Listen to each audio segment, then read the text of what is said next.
from things that have happened, and from things as they exist, and from all things that you know, and all those you cannot know.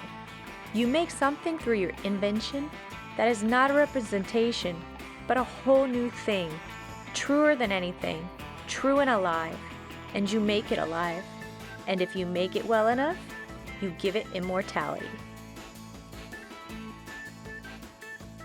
Right, so we're on our way into the Hemingway House right now. Go check it out, see what it's all about. Hello. 36 now. Go to the front door of the house, and there'll be a tour guide there. Thank you. Wonderful. Thank you so much.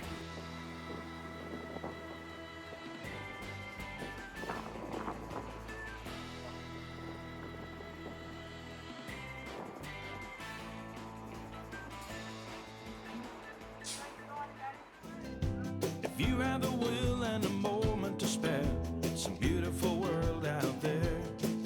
It's a beautiful world out there.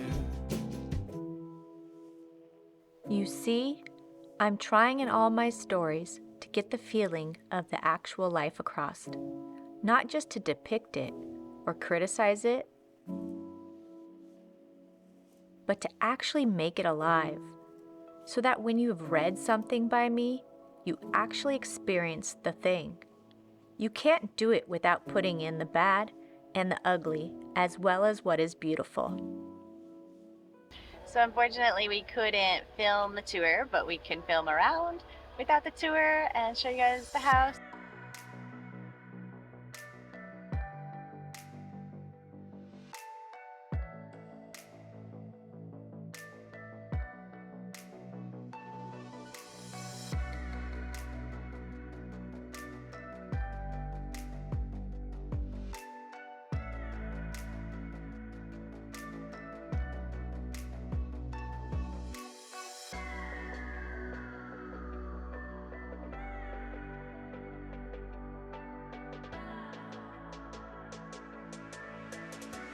Ernest Hemingway is a two-time Nobel Prize winner and great American author that lived a very adventurous life.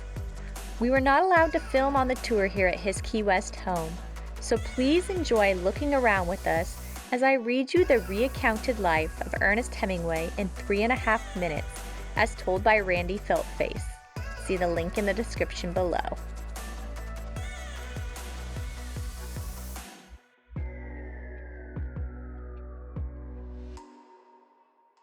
Born in Chicago 1899, a son of a physician and a musician, reasonably uneventful childhood, decided to study journalism. Enlisted with the Red Cross during World War I, got blown up in Milan and spent 6 months in a hospital with severe shrapnel wounds in both his legs. Fell in love with a nurse. They decided to get married. He came home to prepare. She stayed there and ditched him for an Italian soldier, who initiated a lifelong pattern of him rejecting women before they had a chance to reject him. Got a job as a foreign correspondent, fell in love with his roommate's sister, married her, and moved to Paris. They hung out with Gertrude Stein. They kicked it with Pablo Picasso. He started writing in earnest, no pun intended. Moved to Toronto, had a kid, moved back to Paris, published a couple books, cheated on his wife, got divorced, married the other woman, converted to Catholicism, cut his head open after pulling a cord thinking he was flushing a toilet, instead ripped a skylight from the roof and smashed it into his face. Moved to Kansas City, had another kid. His dad committed suicide. He shot a lot of bears for some reason. Had a car accident, had another kid. Went to Africa to kill some wild animals and got dysentery. Published another book, moved to Cuba, shot himself in the leg whilst aiming at a shark. Cheated on his wife, got divorced, married the other woman. Published For Whom That Bell Tolls, sold 500,000 copies in a couple of months and got nominated for a Pulitzer Prize. Cheated on his wife, got divorced, married the other woman.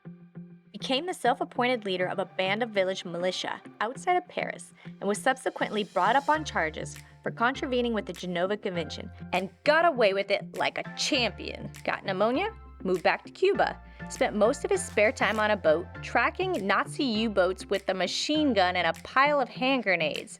I am not making this up. Had a few more car accidents, 3 more concussions, got clawed while playing with a lion. Got depressed, drank, got fat, published a couple more books and went back to Africa to shoot some more wild animals, and barely survived 2 separate plane crashes in the space of 24 hours, winding up with a fractured skull, internal bleeding, cracked spine, ruptured liver, first-degree burns, and a paralyzed sphincter muscle.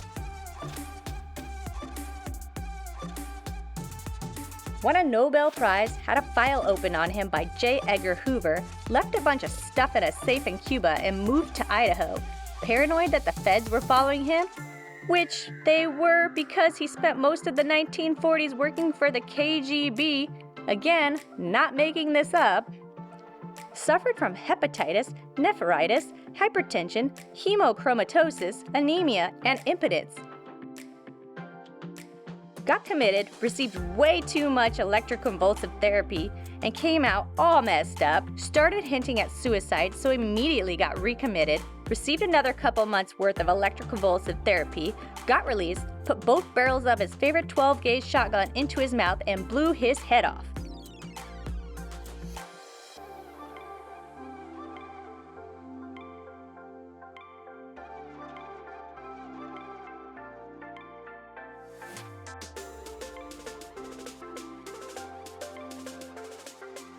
Once writing has become your major vice and greatest pleasure, only in death can you stop it.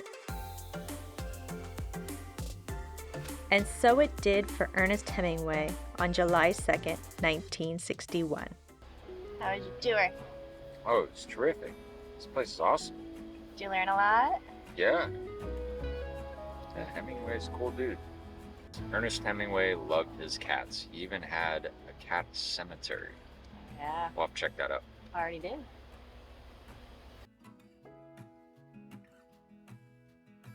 Wait, what was your favorite Ernest Hemingway fact? Fact? No, something you learned. Something Part of the tour.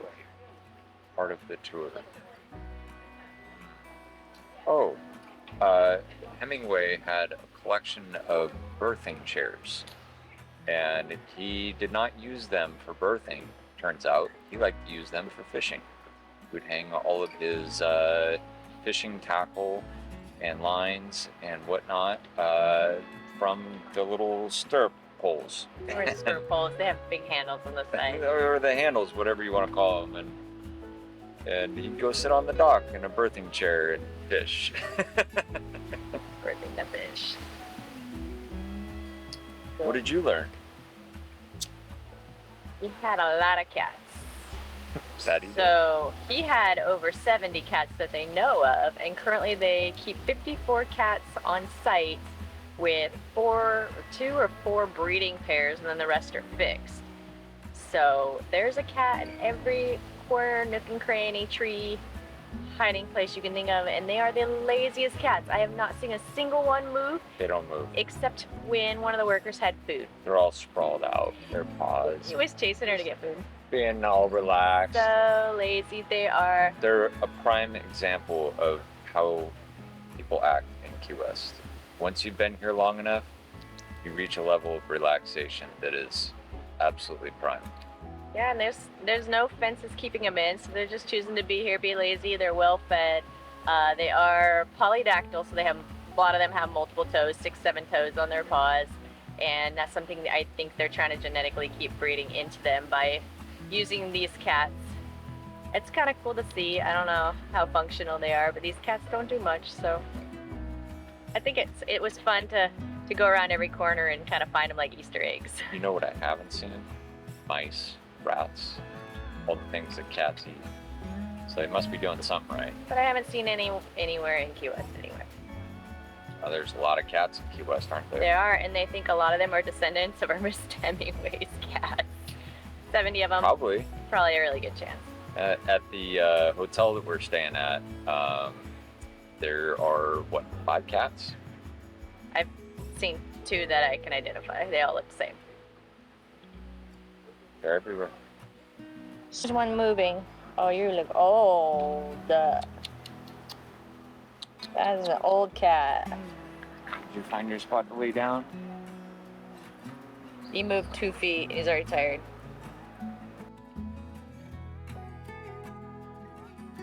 You know, Bueller. Bueller. Your video is upside down now. It's okay, I know how to flip it. You can just hit the button.